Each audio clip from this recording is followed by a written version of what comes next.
Hello everyone, स्वागत है आपका अपना यूट्यूब चैनल में ग्रीन करियर में। तो जैसा कि दोस्तों हम लोग क्लास 8 का ज्योग्राफी देख रहे थे, जिसमें हम लोग चैप्टर 3 पढ़ रहे थे, ठीक है। और चैप्टर 3 हम लोग देख रहे थे खनिज और शक्ति संसाधन, जिसमें हम लोग काफ़ी सारे टॉपिक्स को डिस्कस कर चुके थे। गैर परम्परागत और गैर परम्परागत टॉपिक हम लोग देख रहे थे, जिसमें हम लोग परम्परागत स्रोत देख चुके थे, परम्परागत ऊर्जा के स्रोत देख चुके थे। आज हम लोग देखेंगे गैर परम्परागत ऊर्जा के स्रोत, ऊर्जा के गैर परम्परागत स्रोत। ये देखते हैं क्या देखेंगे। ऊर्जा के गैर परम्परागत स्रोत बोल रहा है, जीवाश्मी ईंधनों के बढ़ते उपयोग से ऊर्जा के गैर परम्परागत स्रोत का अभाव उत्पन्न हो रहा है। क्या हो रहा है? जीवाश्म ईंधन का उपयोग क्या हो रहा है? धीरे धीरे बढ़ रहा है, जिसके कारण क्या हो रहा है? गैर परम्परागत ऊर्जा का स्रोत का अभाव उत्पन्न हो रहा है, मतलब धीरे धीरे कमी हो रहा है। ऐसा अनुमान किया जा सकता है कि यदि वर्तमान दर से इनका उपयोग लगातार होता रहा तो इन ईंधनों के भंडार समाप्त हो जाएंगे। मतलब ऐसा बोला जा रहा है कि अगर जिस प्रकार से अभी यूज हो रहा है गैर परम्परागत ऊर्जा के स्रोत को, उसी प्रकार से अगर ये उपभोग कंटिन्यू रहेगा तो कुछ समय बाद ये क्या होगा, इसका भंडार समाप्त हो जाएगा। इसके अतिरिक्त इनका उपयोग पर्यावरणीय प्रदूषण भी पैदा करता है। इससे क्या होता है? पर्यावरण प्रदूषण भी होता है। इसलिए गैर परम्परागत स्रोत जैसे सौर ऊर्जा, पवन ऊर्जा, ज्वारीय ऊर्जा जो कि नवीकरणीय है के उपयोग की आवश्यकता है। ठीक है, क्या बोल रहा है कि गैर परम्परागत ऊर्जा के स्रोत का उपयोग करना जरूरी है। क्यों? इसमें सौर ऊर्जा, पवन ऊर्जा, ज्वारीय ऊर्जा, ये सारी चीज़ आते हैं जो क्या है, नवीकरणीय संसाधन है। ठीक है, इसलिए इसका उपयोग किया जा सकता है। क्यों? क्योंकि ये जल्दी खत्म नहीं होने वाले हैं। इसी का अगला टॉपिक है गैर परम्परागत ऊर्जा के स्रोत के ही अंदर सौर ऊर्जा। बोल रहा है, सूर्य की ऊष्मा और प्रकाश ऊर्जा हमारे द्वारा प्रतिदिन अनुभव की जा सकती है। ठीक है, सूर्य का जो भी ऊष्मा आता है, हीट आता है, और प्रकाश ऊर्जा जो आता है, इसका अनुभव हम प्रतिदिन कर सकते हैं। सूर्य से प्राप्त सौर ऊर्जा सौर सेलों से विद्युत उत्पन्न करने के लिए प्रयोग की जा सकती है। सूर्य से जो भी प्राप्त ऊर्जा होती है उसका उपयोग सौर सेलों में विद्युत उत्पन्न करने के लिए, जो भी सौर सेल होता है उससे क्या विद्युत इलेक्ट्रिसिटी जनरेट करने के लिए इसका उपयोग कर सकते हैं।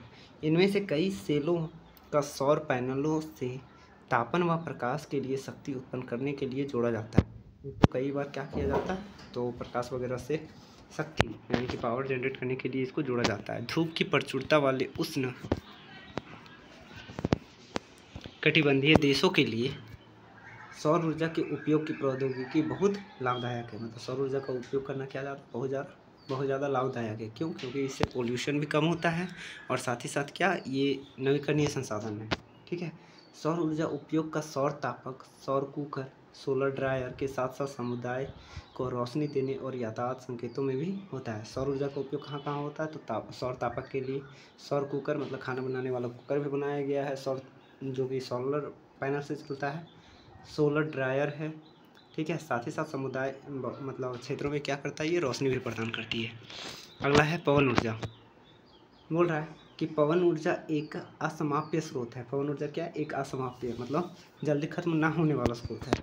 पवन चक्कियों का उपयोग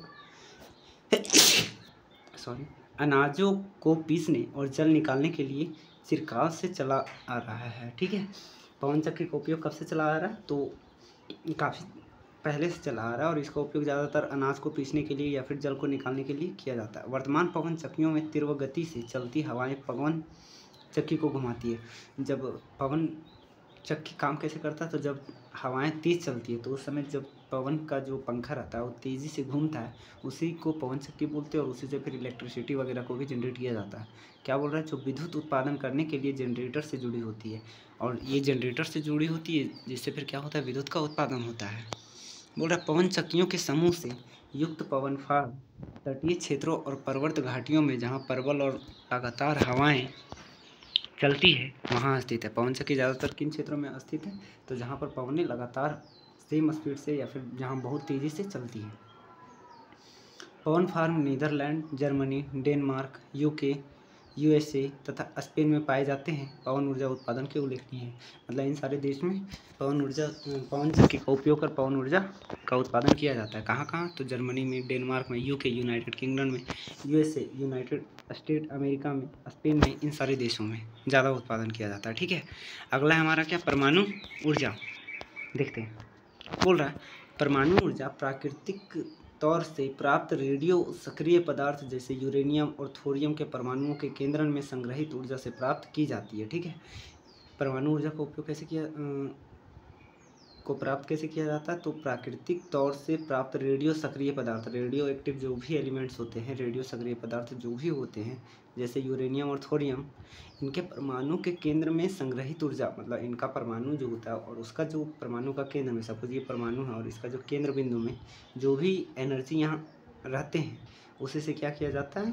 परमाणु ऊर्जा को प्राप्त किया जाता है।